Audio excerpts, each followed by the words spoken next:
Beloved chosen one, listen carefully. Something in your life has shifted, and though you may not yet understand it, you have been placed in divine quarantine. It feels like disconnection. Your phone is dry, your invitations have stopped, and you walk through your days with an eerie silence hanging over you like a veil. But do not be deceived. This is not punishment. This is not abandonment. This is divine protection. God has pulled you away from the noise. Why? Because you were walking into danger unaware. Conversations were becoming traps. Affections were becoming chains. Not everyone smiling at you was sent by God. Not every open door was a blessing. It was bait. And before you could step too deep, God interrupted the program and snatched you out. You may be saying, "Why does it feel like I'm being left behind?"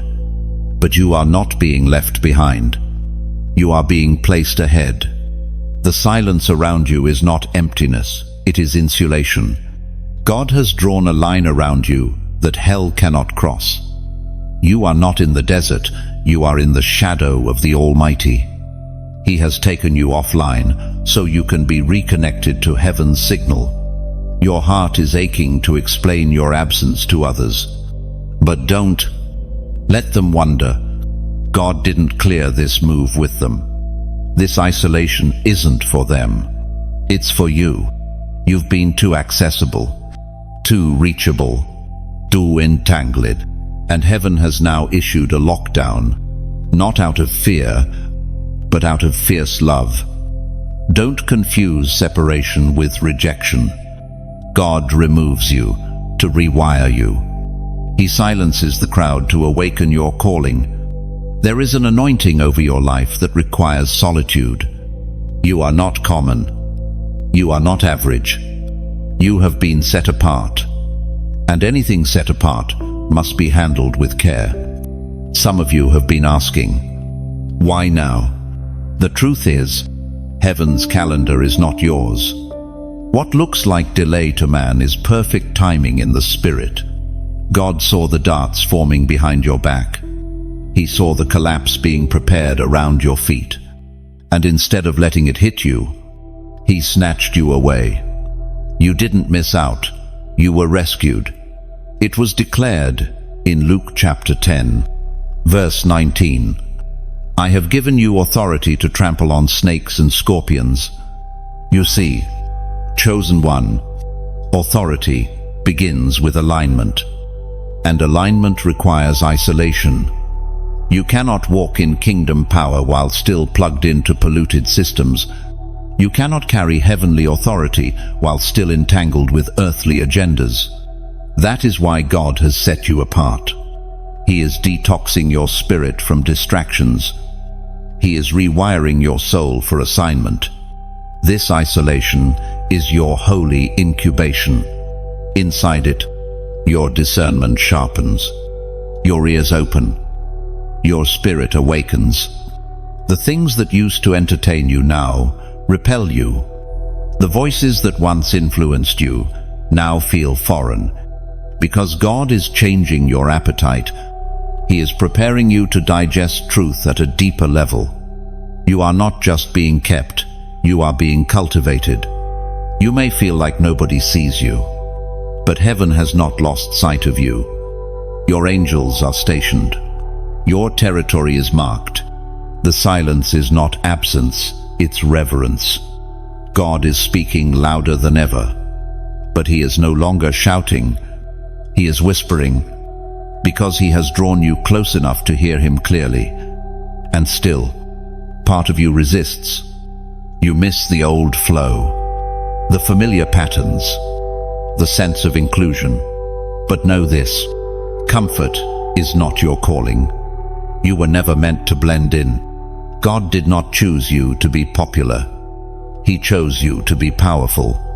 And power is birthed in private places. So now the question becomes, will you embrace the cave, or will you run back to the crowd? Will you submit to the silence, or will you search for noise to fill the space? The decision is yours. But understand, this isolation is your safety. What God is hiding you from is more dangerous than the loneliness you feel. And yes, this is divine interruption. Heaven has paused everything around you to get your attention. This is not a glitch. This is a holy design. The divine hand of God has withdrawn you for days, not forever, but for long enough to reprogram your purpose. Many will misunderstand. Some will question. Others will mock, but that's okay. Noah built in silence before the flood came. Moses was hidden before Egypt shook. David was alone with sheep before he stood before Goliath. And Jesus himself was led into the wilderness by the Spirit, because isolation always comes before impact. As we read in Isaiah chapter 43, verse 2, "When you walk through fire, you will not be burned. This is your firewalk, chosen one, but you will not be consumed. You are insulated, protected, watched over." All of heaven is leaning in right now as you decide how you'll respond. Will you trust the silence? Will you embrace the cave?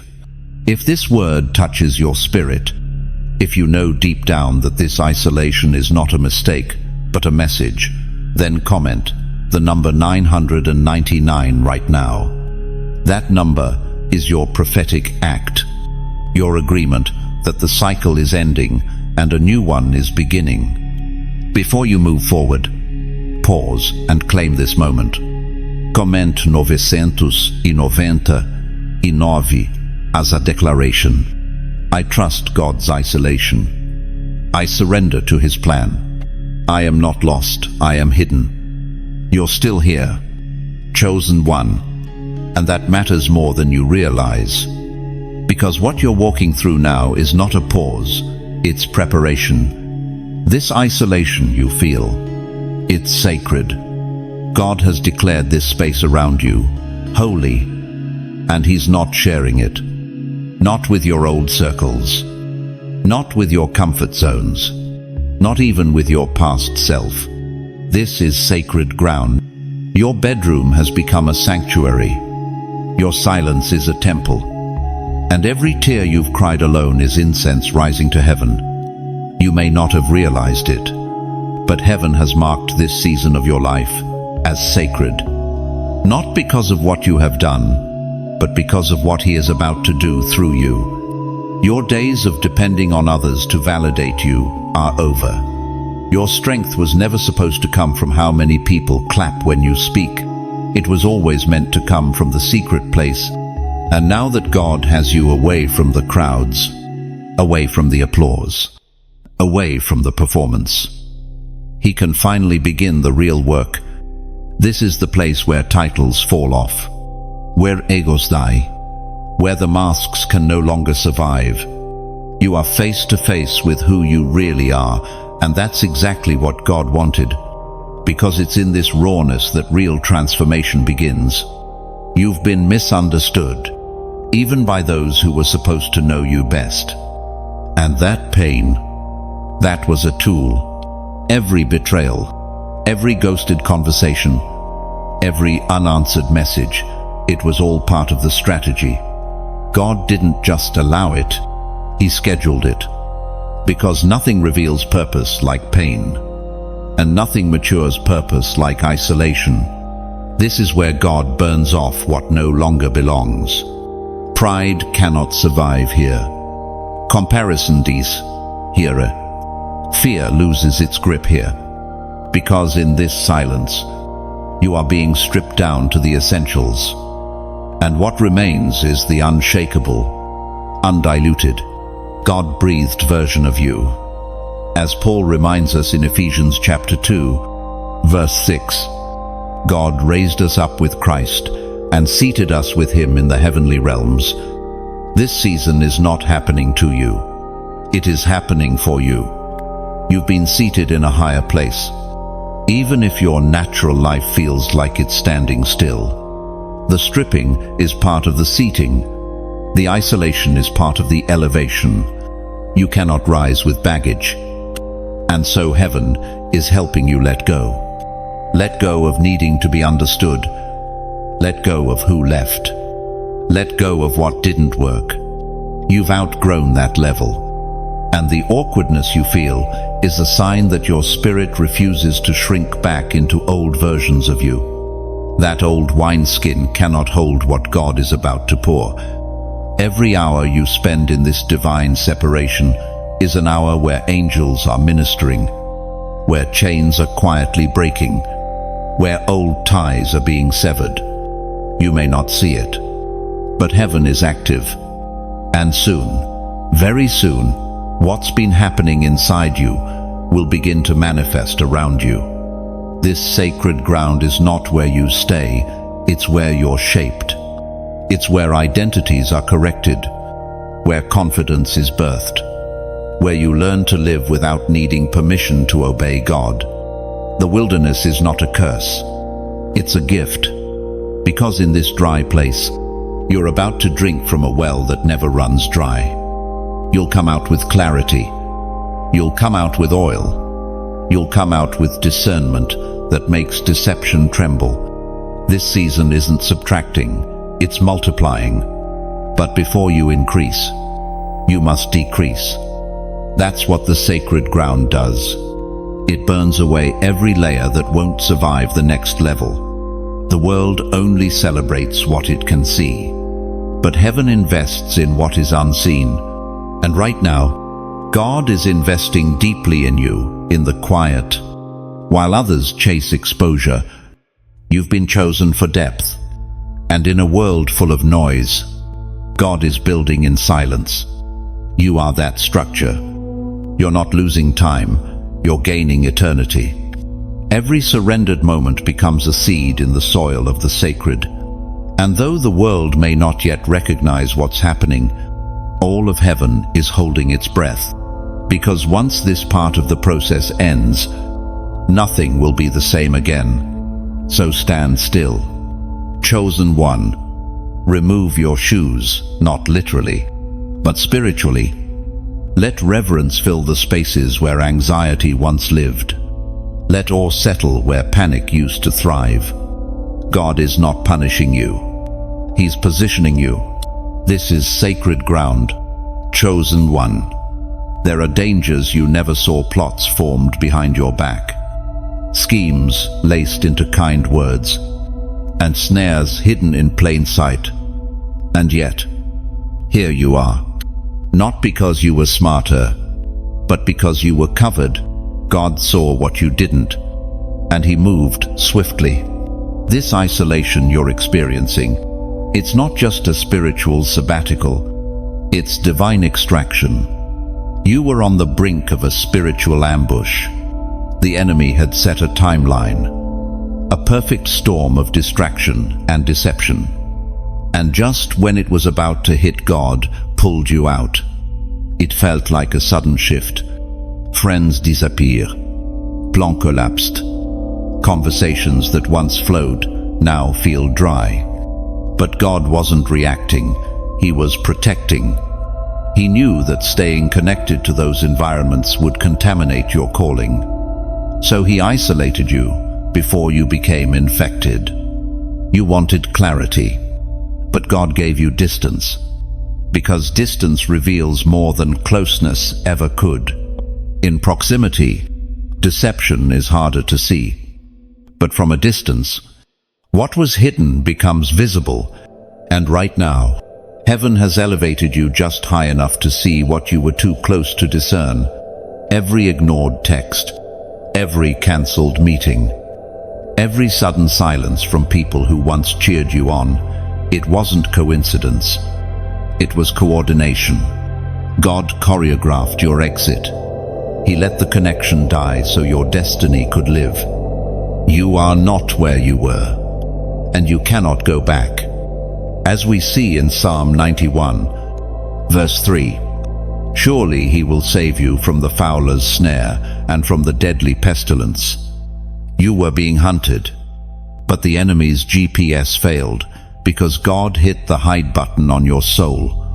You became invisible to danger. Your coordinates were scrambled in the spirit. The curse that was meant to find you was rerouted. The betrayal that was meant to crush you expired before it reached your door. Do you understand the weight of that? You didn't escape by chance. You were escorted by angels.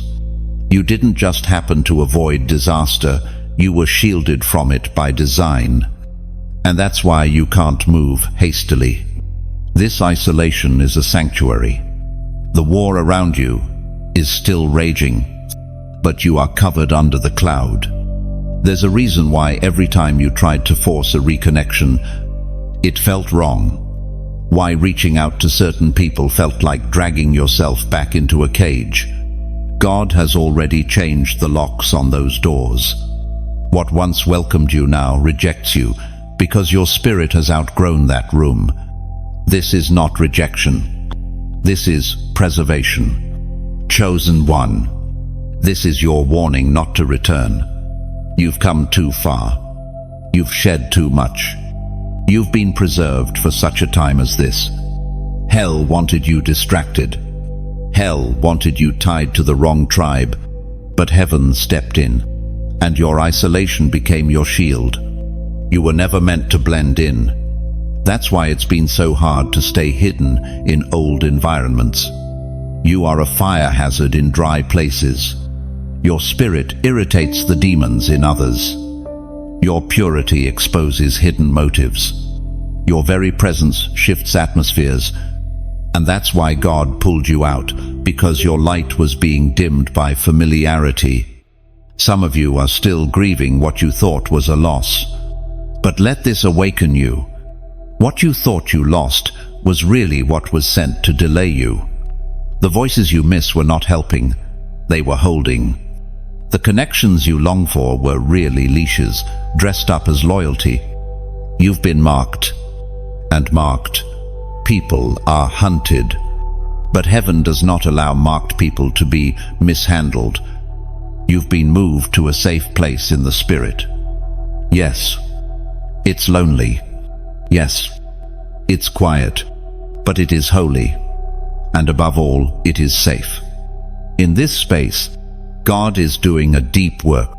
He's not just hiding you from enemies, He's hiding you from premature exposure. You are being developed in darkness like a photograph. If He brings you out too early, the image will blur. So He waits. And while He waits, He works. What is He working on? Your discernment, your identity, your ability to trust His no just as much as His yes. He's fine-tuning your vision so you won't be fooled again. He's softening your heart so it won't be hardened by bitterness. He's anchoring your purpose so it won't drift with the winds of approval. Everything is being upgraded in silence. The old you couldn't survive the weight of what's coming. So this isolation, it's divine surgery. It's spiritual detox. You are being rebuilt from the inside out. Now, chosen one, if these words hit your soul like confirmation, then respond in the spirit. Write it publicly. Say it prophetically. Comment, I hear you. Let all of heaven see your agreement. Let hell see you haven't gone blind, you're just in hiding. Heaven's silence has a sound.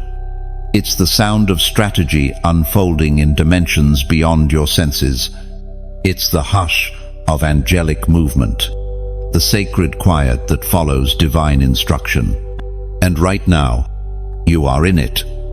There's a temptation to interpret God's silence as absence, but it is anything but.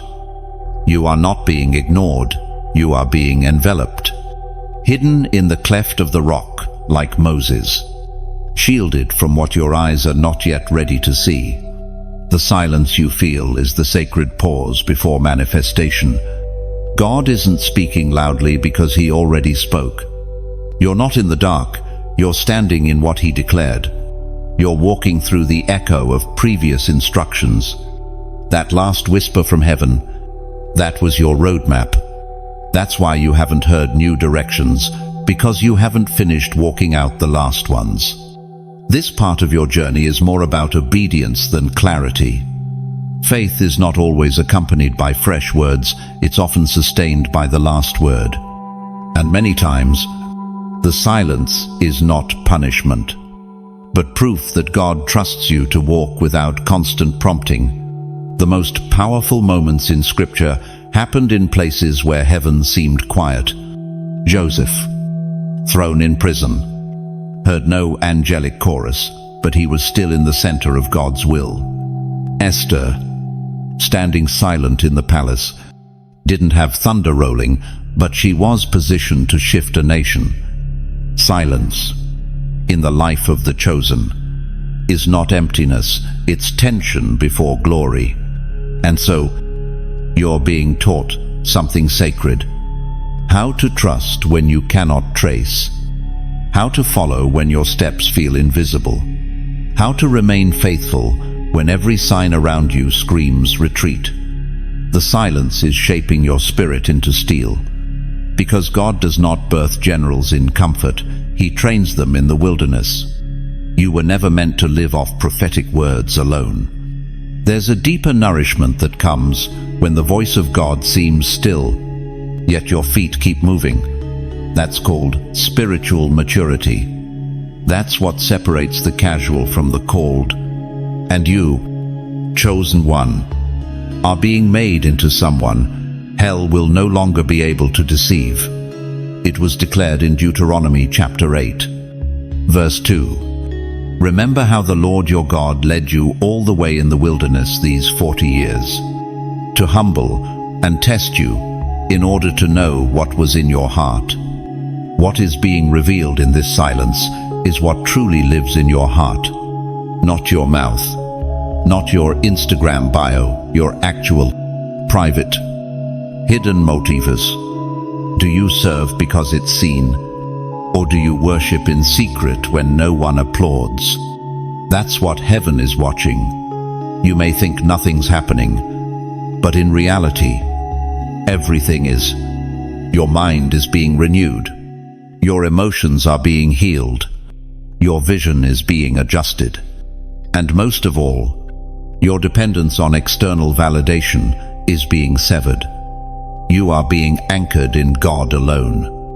No applause, no confirmation, just presence. And that presence is enough. You're learning that peace isn't loud, it's consistent. That joy isn't hype, it's rooted.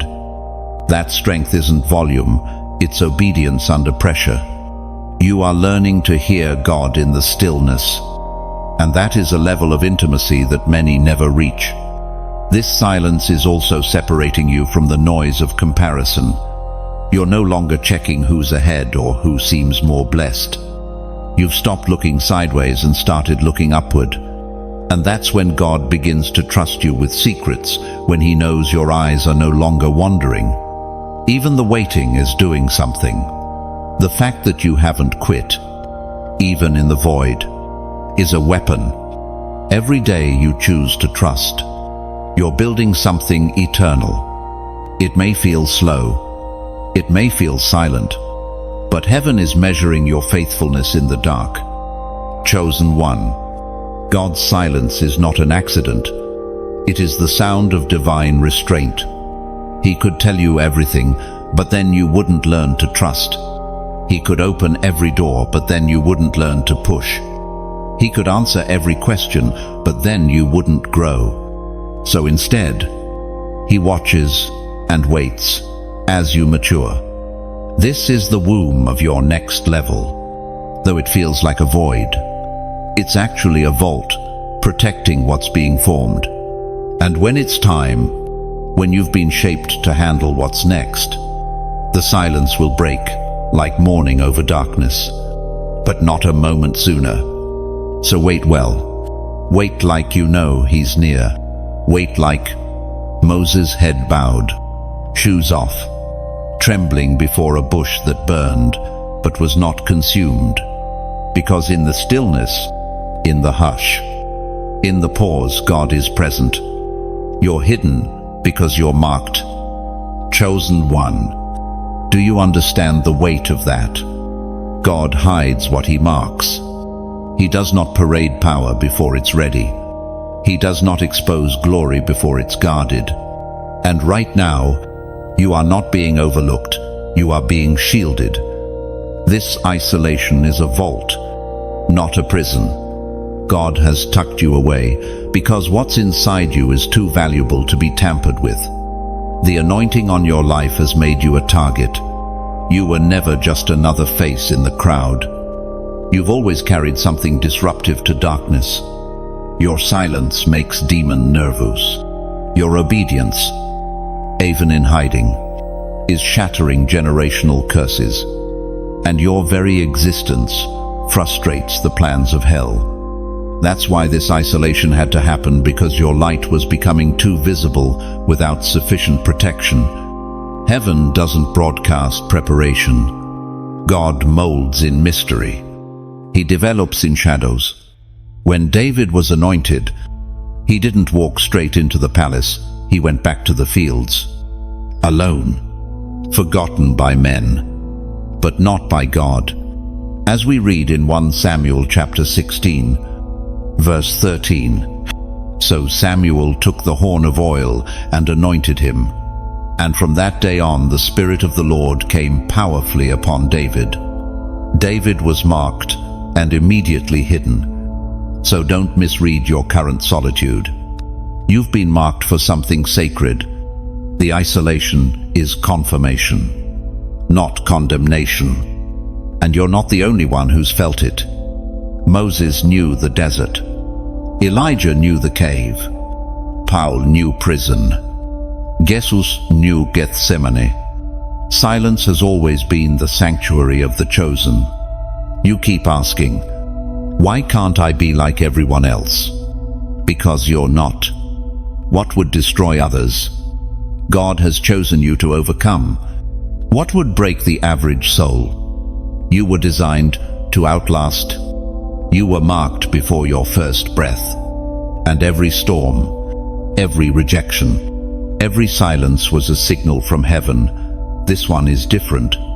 This season of being set apart is not punishment, it's proof. Proof that heaven sees what you can't yet see.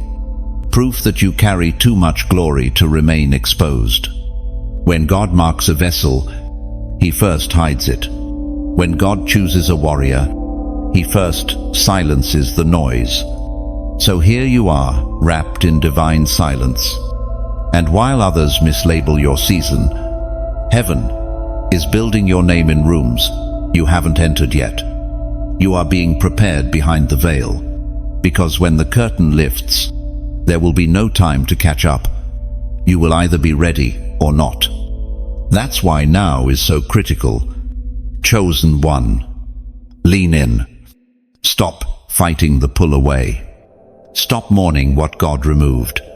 Start recognizing the honor of your hiding. Not everyone is trusted with silence. Not everyone is chosen to be hidden.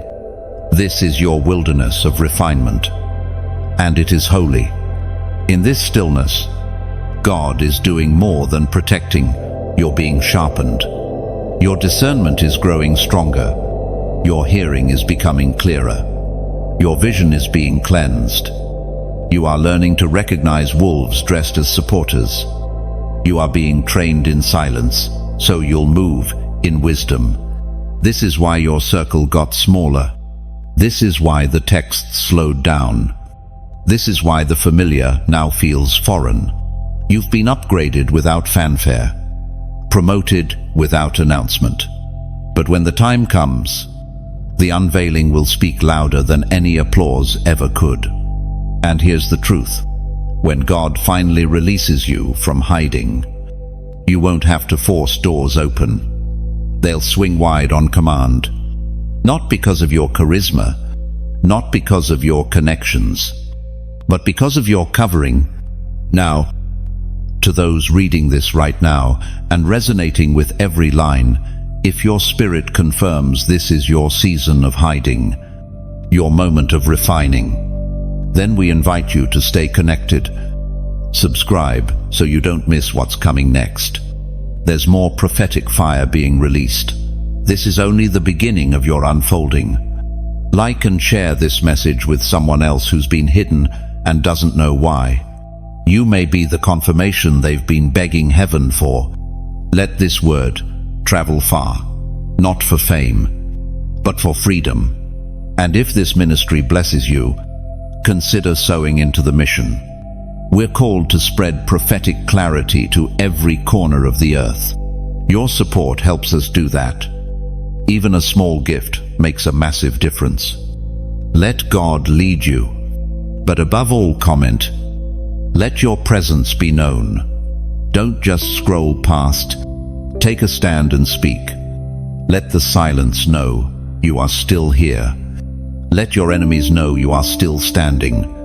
Let the heavens see your agreement with your season. This isn't a post, it's an altar. You are hidden because you're holy. You are marked because you're mighty. You are set apart because you're sent.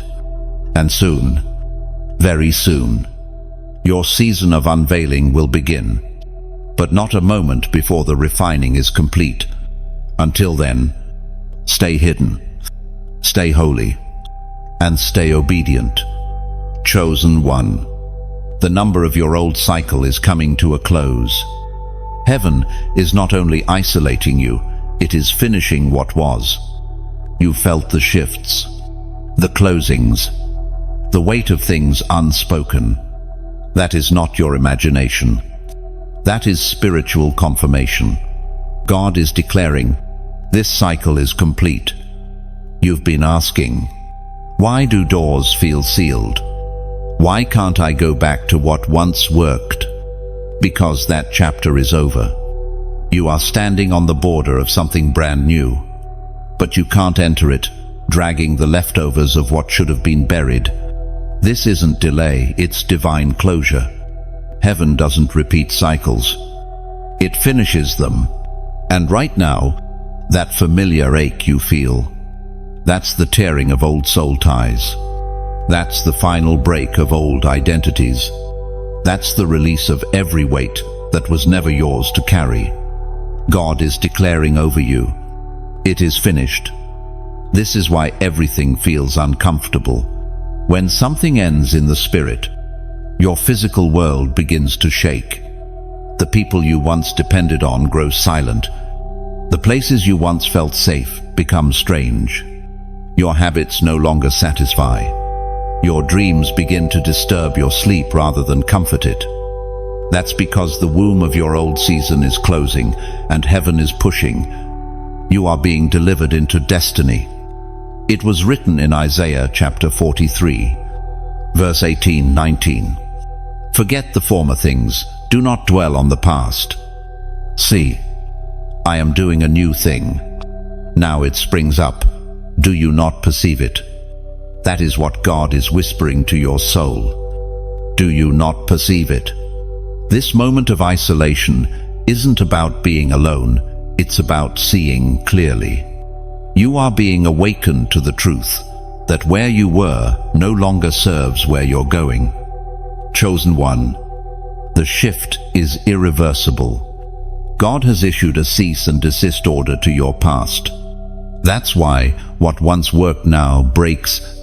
That's why the old ways are blocked. The grace for those patterns has lifted, and every time you try to return, something within you resists. That is the spirit refusing to let you betray your future.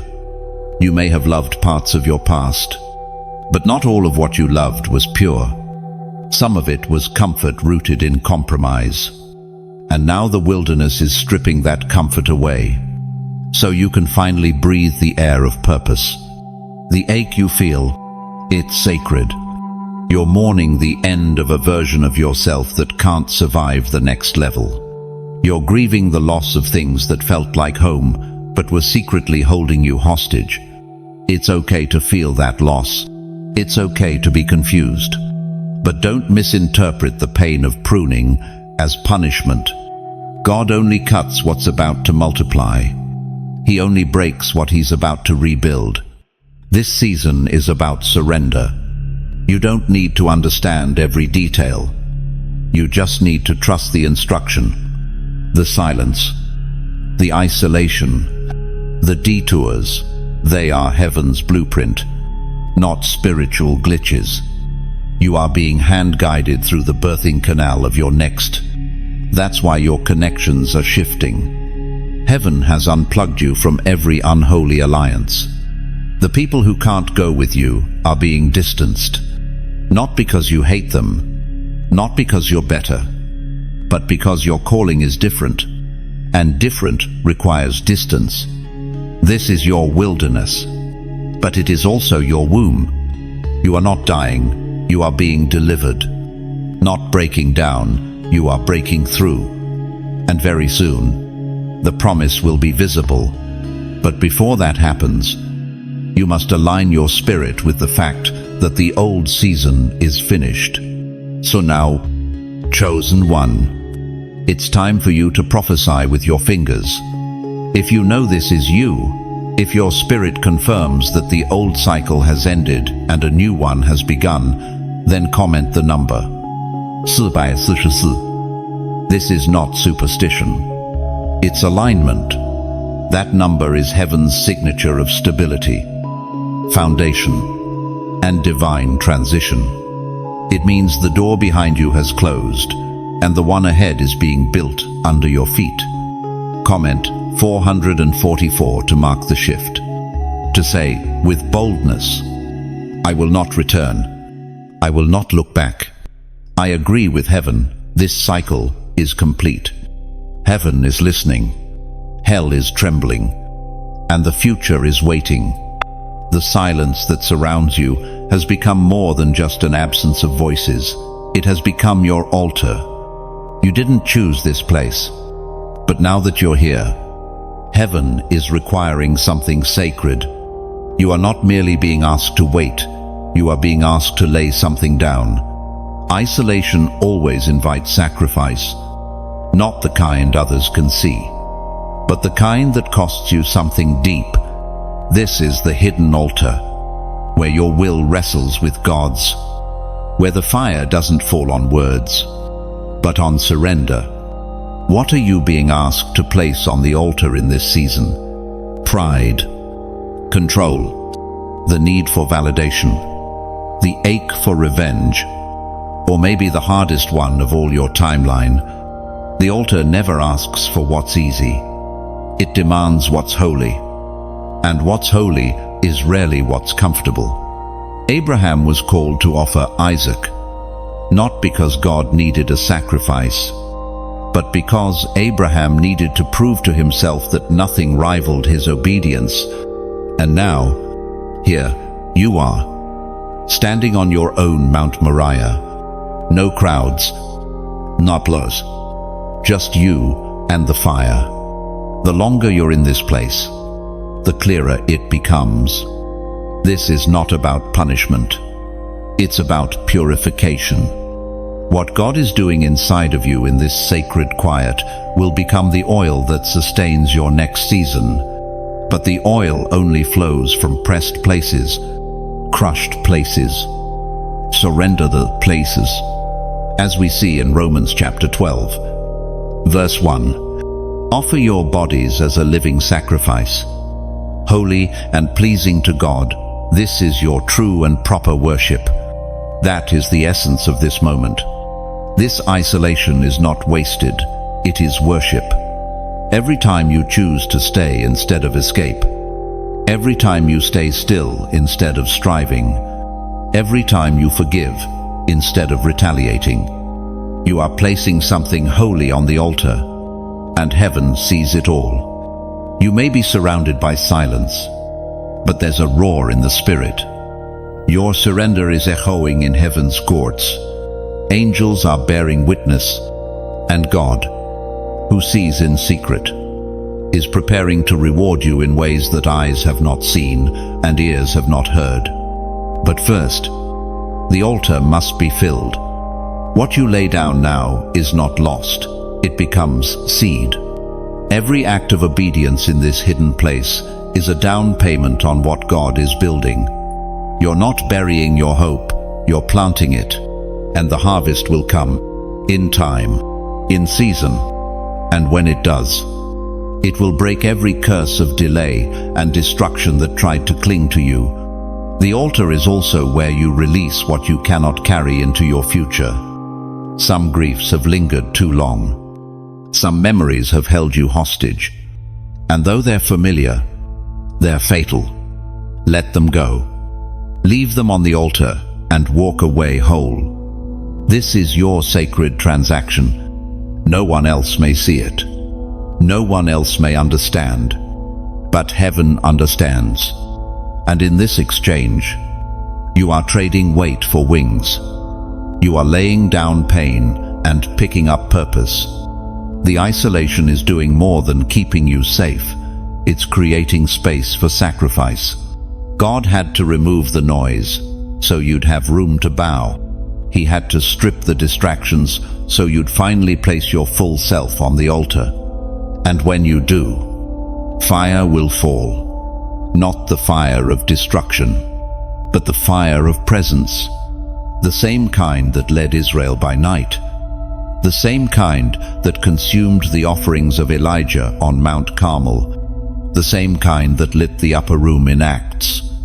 That fire comes when something holy has been laid down. And chosen one, you are the sacrifice. So don't despise this moment. Don't resist this altar. This is where glory is born. In the hidden spaces, in the silent tears, in the quiet yes. Stay there. Let the fire do its work. Loneliness, in the hands of heaven, becomes a classroom. And in this sacred classroom, you are not being punished. You are being taught to hear. When everything external goes quiet, what remains is the voice that truly guides. You've depended on confirmations, on people, on routine. But now, all those layers have been stripped, and beneath them is where the voice of God begins to echo in your soul with unmatched clarity. He's not shouting, he's whispering. And the only way to hear him is to lean in. The lesson isn't in the noise. The lesson is in your stillness. In the silence that used to scare you. In the emptiness that used to make you anxious.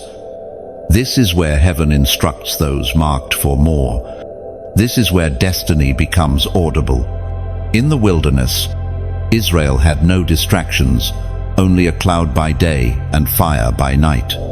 They didn't know where they were going. They didn't have a map. They didn't have control. But they had direction, because the voice of God was always near to those willing to wait. You're not waiting for a rescue. You're being refined by revelation. And what you're learning in this space will not be written on paper, it will be carved on your heart. God is teaching you the sound of his silence, the meaning of his pauses, the rhythm of his breath, as Jesus told his disciples in John chapter 10, verse 27, "My sheep listen to my voice, I know them, and they follow me." Chosen one, heaven is making you familiar with that voice. Not so you can impress others with what you've heard, but so you can survive seasons when it's the only thing you have left. This loneliness has pulled you out of the shallows and into depth. You've had to confront the echo of your own thoughts, the residue of past conversations, the internal noise that once got drowned in busy schedules and false affirmations. And now that everything is still, what you're hearing is not madness, it's ministry. You are being retuned. God is restoring your spiritual frequency, fine-tuning your heart to feel when something's off, training your eyes to catch the subtle signs of misalignment, teaching your spirit to rise even when your emotions are still recovering. This is not punishment. This is spiritual education. You are learning what cannot be taught in public. You are mastering what cannot be handed down by men. You are sitting under the direct instruction of the Spirit himself, and though no classroom surrounds you, the lessons are eternal. This is where your discernment is sharpened, where the word becomes more than verses, it becomes breath. Where every scripture you once memorized now finds its way into your soul, alive and burning. You're not just reading anymore, you're absorbing. You're becoming fluent in heaven's language. And with that fluency comes responsibility. Because when the noise returns, and it will, you'll be called to navigate it with the wisdom you gained in this quiet. You won't just respond with emotion, you'll respond with revelation. The loneliness is the soil where this kind of transformation is born. The isolation has made space for depth, and that depth is becoming your defense against every future deception. You are learning how to hear, so you will never again be led astray by shallow voices. God is anchoring your soul, rooting your spirit, not so you can survive silence, but so you can command stillness even in chaos, so that no matter what storms rise later, your inner world will remain at peace. This is why He led you here, not to abandon you, but to tutor you in the language of your purpose. Listen closely. You are not alone. The teacher is near. And now, something else begins to awaken inside of you, spiritual memory. You start to recall the times you ignored the whisper, when God tried to lead you gently, but the noise of others spoke louder. And now, in this divinely quiet classroom, you finally understand why He withdrew you. It wasn't to punish your disobedience, it was to heal the frequency of your hearing. You're being taught the difference between voices and the voice, between advice and anointing, between influence and instruction. And though it's humbling, it's holy. You are no longer led by popularity. You're being led by presence. In this sacred silence, heaven is rebuilding your sensitivity. You're becoming aware of things you used to overlook. You feel the shift in conversations. You sense the tension in rooms. You notice the weight of words before they're even spoken. This is not paranoia, it's perception. And perception is the gift of those trained by solitude. The silence has done what sermons couldn't. It has humbled you, stripped you, rebuilt you, and soon, this depth will be your defense in battles to come. You will no longer fear silence, you will carry it with you as a weapon. Let it continue. The lessons are not over yet. There comes a moment in the silence when you're no longer begging for answers, you're simply listening. And in that shift, everything begins to change. Not because the situation outside you shifts, but because something inside you is no longer desperate for control. You've stepped into a new kind of power, one not built on noise, but on knowing.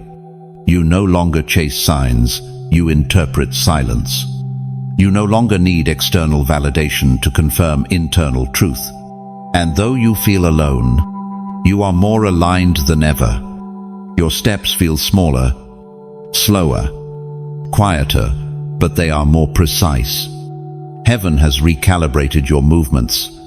There is a stillness in you now that terrifies the enemy.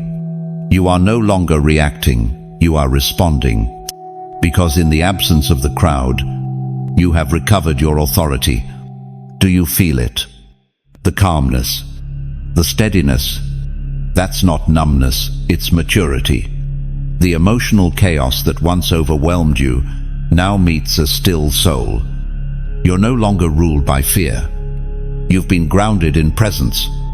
It was declared in Proverbs chapter 3, verse 6.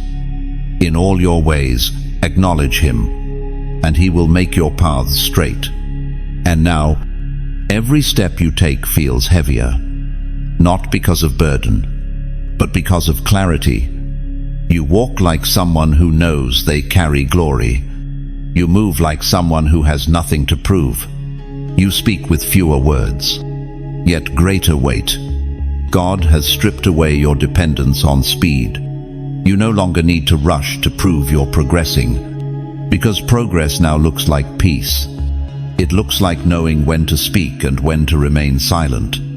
It looks like praying in private instead of performing in public.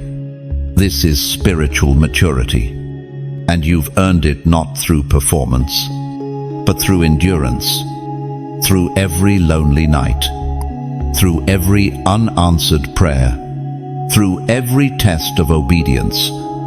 You stayed, you listened, you obeyed, and heaven noticed. Your discernment has deepened. You no longer cling to people just because they feel familiar. You've begun to see with new eyes. You recognize energy shifts, spiritual atmospheres, motives behind kindness. You've stopped giving access to everyone who asks for it. That's what the silence gave you. Vision. Vision to see what noise always hid. The hidden manipulation, the subtle control, the gentle deceit. Now you see clearly, and what you see, you can now resist. This is your moment of separation, not just from people, but from patterns, from past versions of you, from former ways of thinking, from emotional cycles that used to feel normal but now feel foreign. And in this separation, there's a boldness rising, a quiet, holy boldness. It does not scream, it does not perform, but it terrifies darkness because it cannot be shaken. You no longer second-guess what God said. You no longer explain what God confirmed. You simply move, because He said, move. This is why the isolation had to happen, so you could become someone who leads without needing consensus, someone who moves with conviction. Even if you walk alone, you are no longer afraid of being misunderstood because you're finally in agreement with heaven. Now your yes is cleaner, your no is stronger, and your boundaries are spiritual, not petty. You are not just guarding your heart, you are stewarding your calling. Because now you see the cost. Everything feels different because everything is different. You are not the same. You are weightier in the spirit. The kind of weight that doesn't boast, but breaks chains. The kind of presence that doesn't compete, but carry peace. You have been made into someone that your past could never recognize, and yet this is only the beginning. What God has built in you, quietly, He will release publicly, but only when you are no longer tempted to make it about you. Only when your heart can carry visibility without craving validation. And chosen one, you are nearly there. So today, if you feel this in your bones, if you know your silence has produced something eternal, comment below. Still, arise. Let it be a declaration from your spirit to the heavens. You've endured. You've transformed. And now you rise not in noise, but in knowing. You've walked through fire. You've endured the cave. And now, in the stillness that remains, you are being refined, not rejected. It's a lie that silence equals separation. What feels like distance is really design. You're not being cast out, you're being carved. Every sharp edge, every splintered piece of your soul, every leftover residue of old pain is being refined by the hand of the Master. Refining is not gentle, it's hot, it's intense, but it's holy. And you, chosen one, are inside the flames of that holy fire.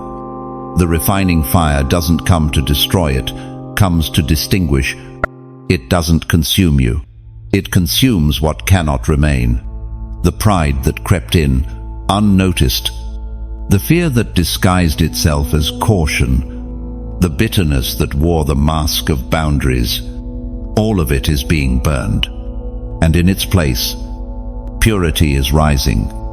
As we read in Zechariah chapter 13, Verse 9, I will refine them like silver and test them like gold. They will call on my name, and I will answer them. That is what's happening now. You are calling, and heaven is answering, not with comfort, but with correction, not with escape, but with endurance. And though it stings, though it stretches you, it's working. You may not recognize yourself in the mirror. That's the point. The version of you that was meant to lead, to carry, to break chains, was buried beneath the one that simply survived. But now, in the furnace, the true you is rising. The refining doesn't just change what you do, it changes what you desire. You're no longer satisfied with empty words, hollow friendships, surface-level worship. You crave the real, the deep, the divine. And that craving is proof that the fire is doing its work. You are becoming untouchable, not because you're above pain, but because pain no longer drives you. Your motives have shifted. Your intentions have been purged. What once lured you now repels you, and what once felt out of reach is now your standard. This fire has exposed everything that was hidden, the places you never let God touch, the rooms in your soul you kept locked.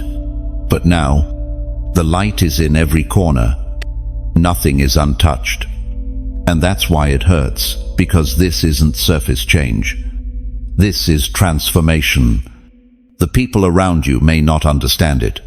They'll say, "You've changed." And they're right. But what they don't see is that the change was survival. It was obedience. It was sanctification. You're not becoming a better version of your old self. You're becoming the version God originally designed.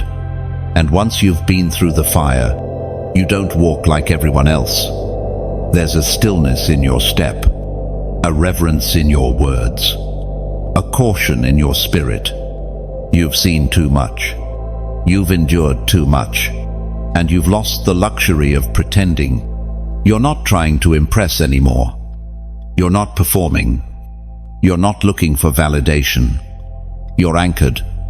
And anchoring only happens in the deep. You've also learned to stop resisting the discomfort. You recognize it now, not as punishment, but as pressure forming diamonds. You're not asking, "Why me?" anymore. You're asking, "What now?" Because you've accepted the assignment. You've laid down your resistance. You've surrendered the outcome. And that surrender is what made you dangerous. You no longer beg to be chosen. You've accepted that you are. And because of that, the refining has shifted from a struggle to a strategy. God is not breaking you. He is building you with fire. Every scar, every tear, every unanswered prayer is a tool in His hands. The world sees delay. Heaven sees design. The world sees isolation. Heaven sees investment. The world sees loss. Heaven sees legacy. You are being made into a vessel that carries more than you ever imagined. The fire is not your enemy, it's your entrance. Through it, you rise, refined, ready, resilient. If this word met you in the middle of the fire, if it whispered into the silence you've been surviving, consider staying connected. Subscribe now, so you won't miss what heaven is about to reveal next. Each word released carries the same fire that's shaping you now. Share this message with someone else walking through flames they don't understand. You never know who's fighting quietly, just waiting to hear. They're not being destroyed, they're being developed. And if this ministry blesses your spirit and stirs your calling, consider sowing a seed into the mission. Your support doesn't fund noise, it fuels clarity. It helps us reach the next hidden warrior in their cave, just like you. But most of all, keep walking through the fire. The refining is proof that God still sees you as usable. There comes a time in the life of every chosen one when God severs what no longer serves, not in anger, but in mercy, not in rejection, but in redirection. And now, you are in that moment. You're not losing people, you're being loosed from them. The ache you feel isn't abandonment, it's alignment. Heaven is pruning your connections with surgical precision, because where you're going, not everyone can follow. The weight of your future requires room, and God is clearing the path, not to hurt you, but to help you rise. You've outgrown conversations, expectations, and environments that once felt like home. And it's confusing, isn't it? How love can feel like limitation. How laughter can carry layers of manipulation. How company can become a cage. But now the veil has lifted, and what you once excused, you now discern. You no longer fit in places where compromise is currency. The old friendships required silence when your spirit wanted to speak. The old circles demanded conformity when God was stirring your courage. And now the pressure to stay has been broken. This separation isn't petty, it's prophetic. The Spirit has been whispering it for months, maybe even years. But now, God has moved, not with thunder, but with a quiet closing of doors. Texts unanswered, invitations withheld, interactions gone flat. This isn't drama, it's divine direction. Heaven isn't subtracting love, it's subtracting access. And it hurts. Of course it does. Even the necessary goodbyes leave a bruise. You loved them. You prayed for them. You were loyal, even when it cost you peace. But every time you ignored that internal nudge, your spirit paid the price. And now, God is stepping in. You can't afford delay anymore. Not at this level. The people you're weeping over, some of them were never assigned to your destiny, only your development. And once their role ended, lingering in their presence became a weight. As Paul reminds us in 2 Corinthians chapter 6, verse 17. Therefore, come out from them and be separate, says the Lord. Touch no unclean thing, and I will receive you. You are being separated to be secured, not in arrogance, but in anointing. This is not about cutting people off. It's about letting go of what's already been removed in the spirit. Some relationships have expired, and continuing them now is rebellion dressed in nostalgia. Chosen one, your loyalty is powerful, but misapplied loyalty can become bondage. God is teaching you to love people without clinging to them, to bless them without bringing them. You're learning that covenant doesn't mean constant contact, that forgiveness doesn't always lead to reconciliation, that honor can exist without proximity. These are the lessons of the chosen. You are not better than anyone, but you are called to something that demands clarity, and confusion cannot travel with you to the next level. The calling on your life is costly, and heaven will not allow you to carry dead weight into divine assignments. So if they walked away, let them. If they ghosted you, release them. If the room grew quiet, bless it. Your silence isn't weakness. It's wisdom. You're no longer explaining what God has already confirmed. You're no longer defending decisions made in obedience. You've made peace with not being understood. And in that peace, you are becoming powerful. Because when your circle shrinks, your vision sharpens. When the noise stops, the voice of God becomes undeniable. And when the clutter clears, the presence of God expands. That's what's happening now. You are being emptied to be entrusted. This pruning is not the end. It's the beginning of fruit. You will look back and thank God for every closed door, every misunderstood season, every quiet exit. Because the space they left is the space God now fills with His glory. And when the new connections come, and they will, you will recognize them not by comfort, but by covenant, not by flattery, but by alignment. These are divine relationships forged in the fire, tested by truth, and sealed by heaven. But you won't be desperate for them. You won't chase them, because you'll know you are enough in the silence. You are whole without the crowd. You are complete in Christ, even when the circle is quiet. So mourn what you must, grieve what was, but then rise. Walk forward with hands unclenched, with heart open, with spirit ready. You are being pruned for purpose, and every severed tie is making room for something sacred. Delay. That word has hovered over your life like a shadow. Plans that once felt certain have unraveled. Opportunities that seemed promised have vanished. You've prayed, fasted, obeyed, and still doors have stayed shut. But, chosen one, this delay is not punishment, it is protection. God is not teasing you with glimpses of glory only to snatch them away. He's shielding you from battles you don't even know are waiting behind premature doors. You keep asking why things aren't moving, but heaven is watching what would have crushed you had it arrived too soon. Delay isn't denial, it's divine calibration. It's God adjusting your environment, your heart, and your circle to be able to hold what He's about to release. You were never meant to walk through every open door. Some doors are traps dressed as promotions. Some platforms come with snares beneath their surface. And what feels like delay is actually God scanning every detail of your next level to ensure it doesn't destroy you. You may feel stuck, but you are actually being stored, like fine wine, like rare oil aged in silence, made potent in stillness.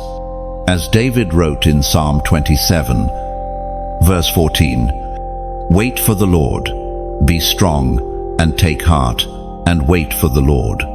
Heaven never wastes time, and it's not wasting yours now. Every day of silence has been strategic. Every unanswered prayer has been met with divine observation. God is not ignoring you, He's insulating you. He's delaying you so you don't detour, because a delayed promise is still better than a delivered curse. You are being refined in the waiting, sharpened in the shadows. Your soul is learning the rhythm of trust. Your spirit is being trained to obey without evidence. And though it feels like you're standing still, in the spirit, you are advancing with every surrender. Delay is God's love in disguise. You were about to say yes to something that would have left you empty. You almost built your life around people who couldn't carry your weight. And just when it was about to move forward, heaven said, "Pause. Not because you aren't worthy, but because you are." God delays those He trusts. He interrupts those He intends to elevate. And you, chosen one, have been interrupted because something greater is being formed. The delay is a signal that the room you've been asking for has not yet been sanctified. A signal that the people assigned to your purpose are still being prepared. A signal that you are not waiting in vain, you are waiting in victory. You may feel tired, disappointed, even overlooked, but heaven sees all. Every moment you stay faithful in obscurity is building equity in the spirit. And when the time comes, when the green light hits your path, you will not walk through the door, you will be carried. Because what's coming is not the result of hustle, but of holiness. Not the fruit of performance, but of patience. And in that moment, you'll understand why the delay had to last this long. You'll be grateful God didn't let you settle. Now, if this word speaks directly to your spirit, If you've been wrestling with delay and finally recognize it as divine protection, mark this moment in faith. Comment the number. 555. This is not just a number, it's a prophetic agreement that you are not behind. You are not forgotten. You are perfectly placed in God's timeline. Comment 555 to say, I trust the delay. I trust the protection. I trust His pace. You've wondered why you've been pulled so far back. Why everything around you feels like retreat. Why you're moving in reverse while others accelerate. But, chosen one, you are not being pushed back, you are being concealed. Naught. Hidden in fear, but in force. You are the threat hell can't track. In this season, heaven has placed a covering over your life so strategic that even your enemies have lost your trail. They can't predict your next move. They can't read your emotions. They can't access the familiar weak spots they once exploited. Because heaven has scrambled your signal, you've been taken off the radar. Not because you've fallen out of favor, but because your presence in the spirit is being shielded for a surprise unveiling. When a weapon is truly effective, it's never revealed until the strike. That's what's happening now. What seemed like spiritual silence was a divine strategy of stealth. God has hidden you not to suppress your power, but to preserve it. What He's building in you can't be flaunted prematurely. The oil you carry has cost too much to be wasted on unprepared soil. And so, He covered you. Even your own emotions have felt muffled. One moment, you feel deeply connected to purpose. The next, you feel invisible. But invisibility is often God's signature. He hid Moses in a basket. He cloaked Elijah under a broom tree. He covered Jesus in the obscurity of Nazareth. Hidden does not mean forgotten. It means chosen for a strike no one sees coming. As it is written in Psalm 91, verse 1, He who dwells in the secret place of the Most High shall abide under the shadow of the Almighty. That shadow is your covering. It has made you invisible to premature exposure, to unqualified opinions, to draining relationships. You are not missing, you are masked. Heaven has placed you behind the veil until the fullness of time. That's why certain doors didn't open. God knew they would have overexposed you. Why certain platforms didn't call. God knew they would demand your presence before your roots were deep enough. Why certain people lost access. God knew they would distort your focus. You are protected by invisibility. In a world obsessed with visibility, God chose to build you in silence. You're not being punished, you're being positioned. And the positioning is precise.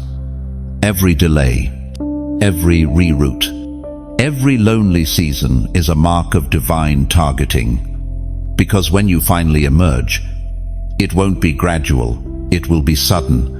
Not the result of striving, but of divine release. God has not asked you to hustle. He has asked you to stay hidden, to wait while He clears the field, to trust while He sets the trap for the enemy. You are the weapon, and no wise warrior flashes his blade until the moment of war. This is why your life feels paused, muted, reserved, because God is still sharpening you. Still refining your edge, still teaching you how to wield your authority in silence.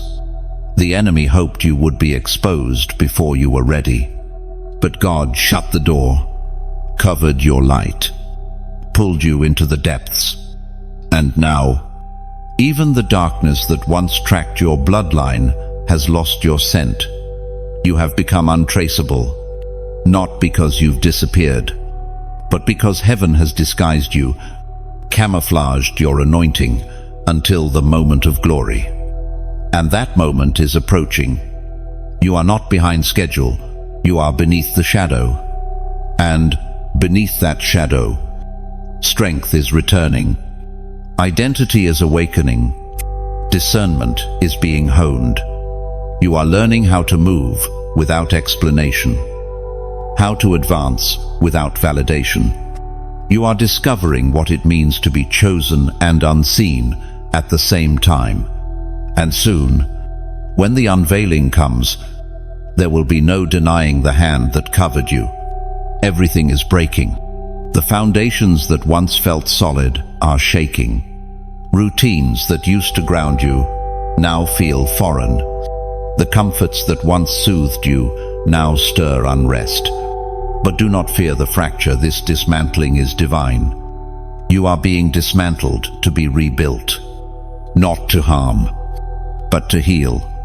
Not to strip you of your identity, but to restore it to its original form, untainted, unfiltered, undiluted by the expectations and wounds of the past.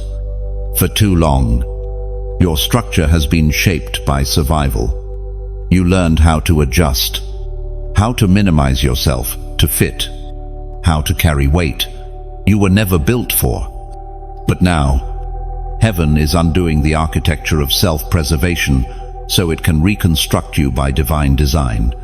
What's falling apart is not your future, it's the facade. Every lie you believed about your worth, every role you played just to be accepted, every mask you wore just to avoid rejection, God is peeling it away. You asked for purpose, and He's answering, but purpose cannot be planted in polluted soil. So He is clearing the ground. As it is written in Jeremiah chapter 1, verse 10, "See, today I appoint you over nations and kingdoms to uproot and tear down, to destroy and overthrow, to build and to plant." You are not just being built, you are being cleared. The tearing down must come before the building up, and that tearing feels like loss. It feels like confusion. It feels like being unmade. But underneath the rubble, your true foundation is being laid. This is not about external changes alone. This is internal demolition. God is getting into the places you've locked down for years. The unspoken traumas, the buried griefs, the questions you never voiced out loud. He's not avoiding them, He's confronting them. Because restoration doesn't begin with addition. It begins with removal.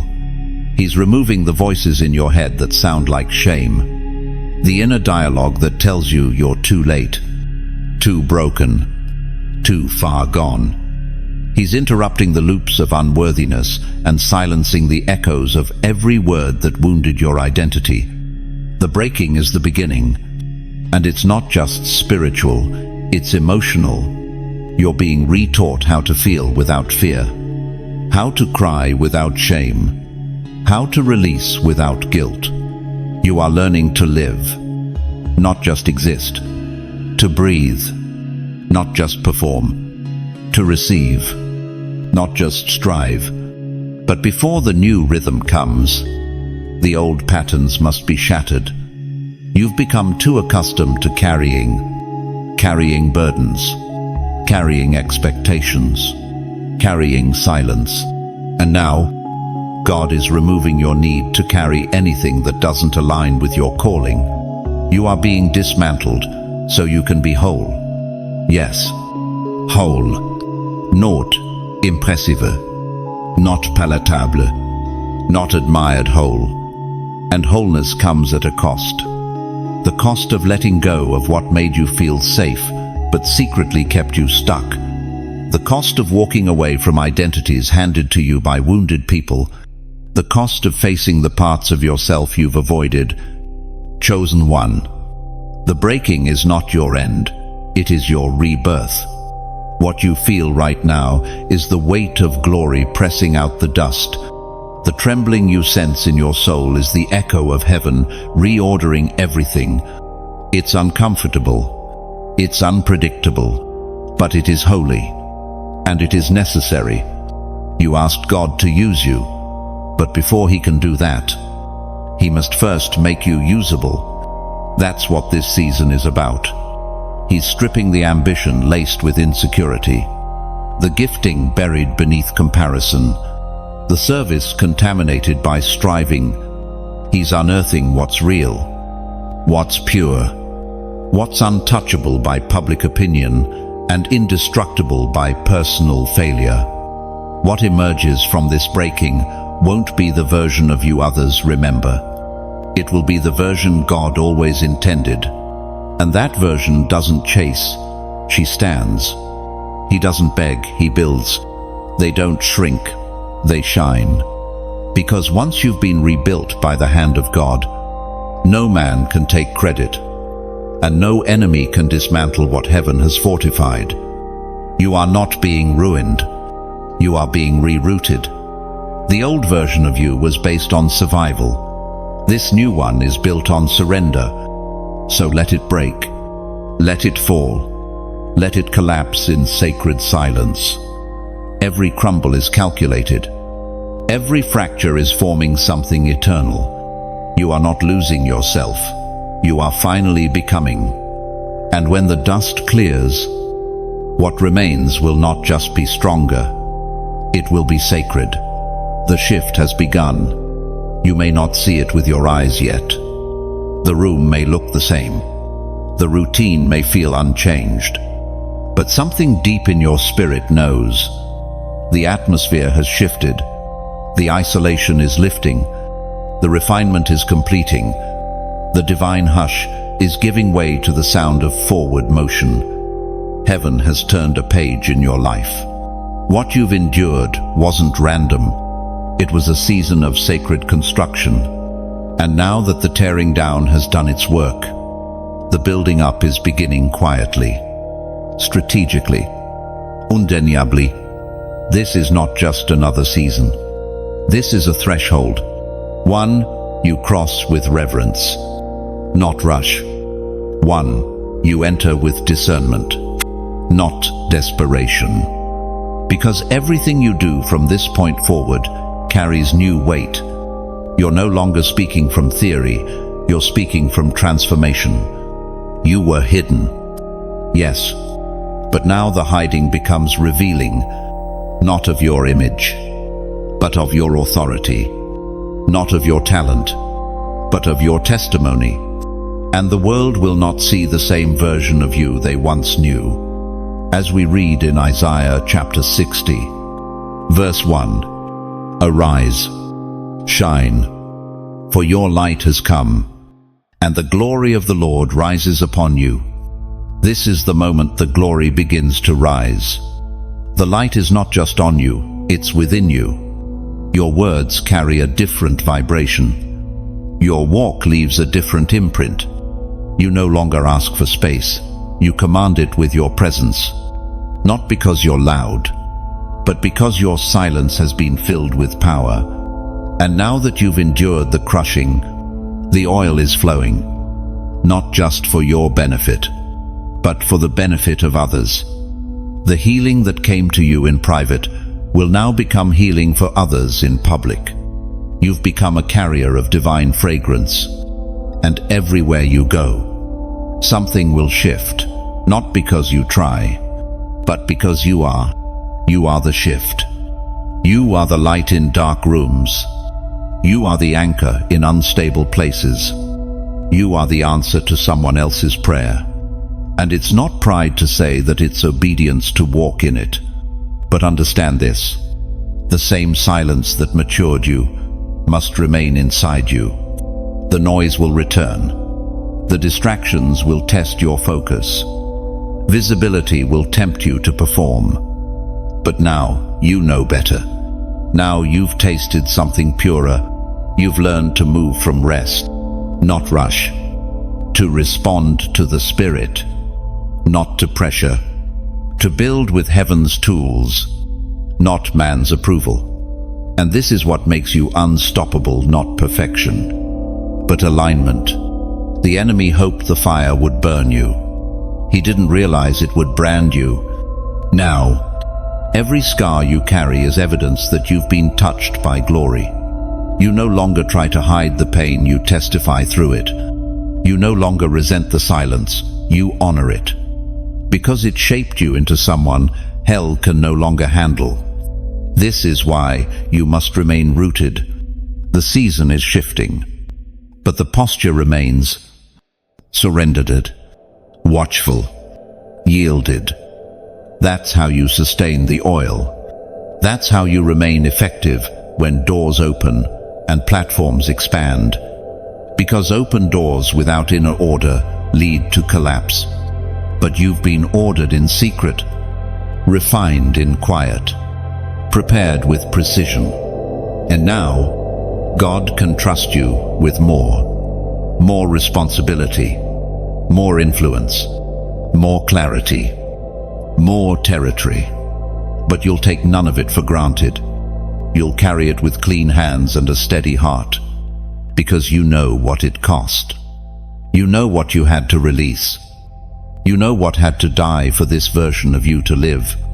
So when the invitations come, when the spotlight swings in your direction, you'll walk in it, not as someone seeking to be seen, but as someone sent to rebuild, sent to restore, sent to represent heaven on earth. And others will see it. They'll ask, "What happened to you?" They'll sense the shift, even if they can't explain it. And you won't have to boast. Your life will speak. Your presence will testify. Your posture will preach louder than any sermon. You are becoming a living altar. Now, if this word confirmed the shift you feel inside, if it gave language to the transition you're navigating, then stay connected. Subscribe and let this space continue to pour into you. The oil doesn't end here. There's more, always more. Share this word with someone else who feels the tension of change. They might be standing where you once stood, unsure if the breaking will ever lead to breakthrough. Be the bridge. Let your breakthrough light their path. And if you've been blessed by this journey, and you feel led to support the mission behind these words, consider sowing into it. Every gift, no matter the size, helps us reach the next chosen one in their cave, just like you were once reached. And before you go, leave a mark. Let heaven and hell know you've crossed over. Comment. It begins now. That's your declaration. That's your agreement. That's your moment. Because it has. It begins now. Soon, the silence will break. You may not know when. You may not know how. But deep within your spirit, you can sense it.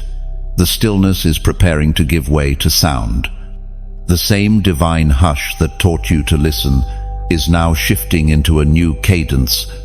Not chaos, not noise, but movement. Because silence was never the destination, it was the preparation.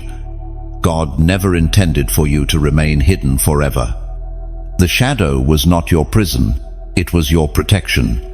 And now, as heaven begins to part the veil, you'll notice it.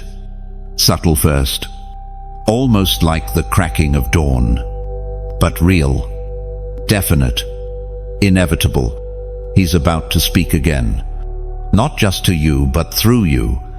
And what comes from your mouth now carries weight, not because your voice has changed, but because your vessel has. The words you release will be soaked in fire, refined by stillness, born from obedience. They will cut, heal, shake, and plant, because they are no longer yours, they're His. The silence taught you how to listen, and now He trusts you to speak. When God begins to speak again, things that have been stuck for years will suddenly shift. Doors that refuse to budge will fly open. Answers that seemed buried will rise to the surface. Not because you forced them, but because the silence completed its work. There's something holy about this moment. You're no longer desperate for noisy. You're not scrambling for affirmation.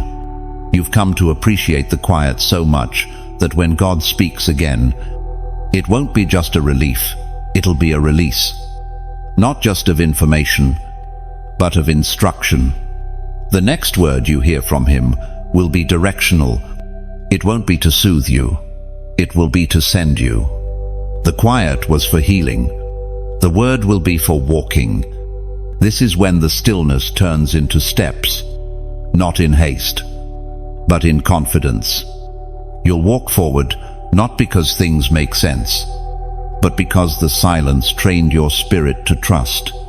This next word won't sound like the last, because you are not who you were when the silence started. God doesn't speak to who you used to be. He speaks to who He's made you into. That means the instructions will stretch you. They may feel foreign, but your spirit will recognize them, because the silence tuned your heart to hear what flesh would have filtered. As it is written in Habakkuk chapter 2, verse 1, I will stand at my watch and station myself on the ramparts. I will look to see what He will say to me. And you've been standing, watching, waiting, and now He's speaking. And when He speaks, you'll know. There will be no confusion, no striving to interpret, just peace, just clarity, just holy confirmation that the waiting was worth it. This is why the enemy tried to keep you distracted, because he feared what would happen once you heard again. He feared your voice restored, your direction clear, your vision sharpened, because that kind of clarity is dangerous to the kingdom of darkness. The silence was your shield. The word is your sword. And when it comes, when God breaks the quiet, you will be ready, not emotionally ready, but spiritually grounded. You'll move with grace. You'll carry presence. You'll go where He sends.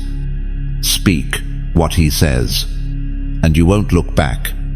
You won't need validation. You won't need applause. You'll just know. That's the fruit of silence. It doesn't make you passive. It makes you precise. You no longer cast seeds wildly hoping for harvest. You plant with purpose. You no longer chase moments. You create atmospheres. You no longer follow the crowd. You follow the cloud. Because in the quiet, you found the rhythm of heaven. And now, that rhythm is becoming motion. The things that once frightened you will now fuel you. You'll speak without fear, serve without resentment, love without conditions. Not because the pain is gone, but because it has been repurposed. You are no longer a survivor, you are a steward of silence, a steward of instruction, a steward of presence. And when the sound breaks forth, when the trumpet in the spirit sounds again, when the whisper returns, it will be unmistakable. Because now, you don't just know His voice, you've become a vessel for it. Soon, the silence will break, and nothing will ever be the same. You didn't ask for the cave. You didn't plan for it. You didn't know that the road to destiny would run through a hollow place in the earth, carved by silence, shrouded in stillness, overlooked by the world. But here you are, and what you thought was a burial site is actually your birthplace. Chosen one, you are being crowned in the cave. This moment, this cold, hidden, quiet moment is not the end. It is the coronation, the pain, the isolation, the rejection, the long nights of obedience with no audience. They were not in vain. Every private act of surrender has been counted. Every internal battle you won without witnesses has been weighed. And now, heaven is laying something on your head that hell cannot remove. Authority. Not the kind that impresses people, the kind that breaks chains, the kind that shifts atmospheres, The kind that makes demons nervous and angels stand guard, because it's in the cave, not the castle, that kings are made. David didn't receive his crown in the palace. He was anointed in secret and crowned in solitude, surrounded not by nobles, but by the broken, not by fanfare, but by fire, not by comfort, but by calling. He became a king in the wilderness, while running, while hiding, while bleeding. And so do you. You've been asking, why here? God, why in this place of lack? Why in this silence? Why in this delay? Because the cave crushes the counterfeit. Everything about this season has stripped you of image, of identity rooted in performance, of relationships built on convenience. And now that everything has been pulled away, what remains is what heaven can build on. You're not leaving the cave the same way you entered. You came in carrying insecurity, fear, comparison, and confusion. But you're walking out wearing a mantle. You're walking out with scars that speak louder than sermons. You're walking out not needing the spotlight because you've been marked by the shadow. As Peter writes in 1 Peter chapter 5, verse 6, "Humble yourselves, therefore, under God's mighty hand, that he may lift you up in due time." Chosen one, this is due time. Heaven is lifting you, not with noise, but with weight, not with popularity, but with presence. You are being trusted now with what cannot be taught, only endured. You carry wisdom not because you studied it, but because you lived it. You bear strength not because you displayed it, but because you wept through it. The cave has refined your discernment. You no longer say yes just to stay connected.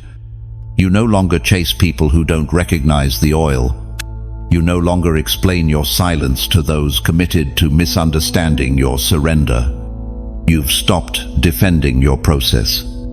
Because now you know it was never about being seen. It was about being set apart. And heaven does not crown the casual. Heaven crowns the crushed. This is why you feel different. Why the old armor doesn't fit anymore. Why the old conversations feel dry. Why the rooms you once fit in now feel suffocating. Because you've been changed. The anointing has increased. The weight on your life has shifted. And the crown you wear now demands a new posture. This is no longer the season to shrink. This is no longer the season to dim. The time of hiding is giving way to the time of holding. Holding your ground. Holding your voice. Holding the standard of your calling. Not in pride. In purpose. You are no longer driven by proving. You're led by presence. You no longer beg for invitations. You recognize the assignments. You no longer wait for open doors. You walk with the keys. This crown you wear was not handed to you in comfort. It was forged in fire. And though no ceremony was held, all of heaven stood still to watch you receive it. Because it's not a crown of man's making. It's one no demon can steal. No trial can tarnish. No failure can nullify. It was given by the same hand that held you through your darkest nights. You are now marked. Marked by obedience. Marked by resilience. Marked by quiet victories no one saw. And because of that, you are being released, not to be famous, but to be faithful. Not to impress, but to impact. Not to shine for applause, but to burn for glory. You carry weight now. The kind that walks into a room and causes demons to tremble without a word. The kind that sits at tables and shifts spiritual climates. The kind that draws hungry souls and silences religious noise. Because it's not you, they see, it's the one who crowned you in the cave. And now, it's time Not time for performance, but for presence. Not time to rise for status, but to rise for service. Not time to seek platforms, but to stand on the rock that trained you in obscurity. You are not who you were, and you'll never go back. The cave is behind you, but its lessons will walk with you forever. You've been crowned, chosen one. Now carry it, chosen one. If you've walked through every section of this journey, from the first divine whisper of isolation to the holy silence of refining, and now to the weight of the crown laid upon your spirit in the cave, know this. You didn't arrive here by chance. You were led. You were selected. You were claimed by heaven for such a time as this. This message wasn't crafted to entertain.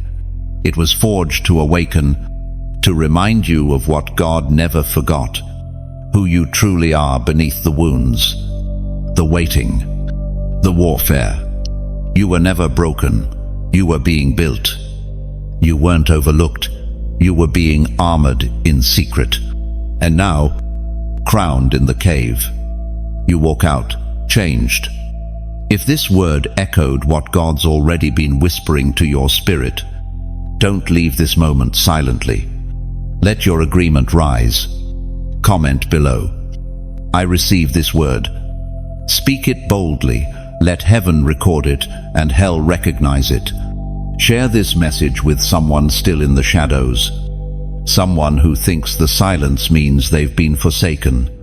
Remind them. The cave isn't a coffin, it's a coronation. Subscribe if this voice has become part of your spiritual rhythm. Don't miss what's next. God is not done. The same presence that led you through these words will continue to guide you forward. And if this message has watered your spirit, consider pouring back. Sow into this prophetic flow. Your gift helps send this word to the next soul in silence, the next chosen one being formed in fire. You are crowned in the cave. You are not the same. Now, you walk out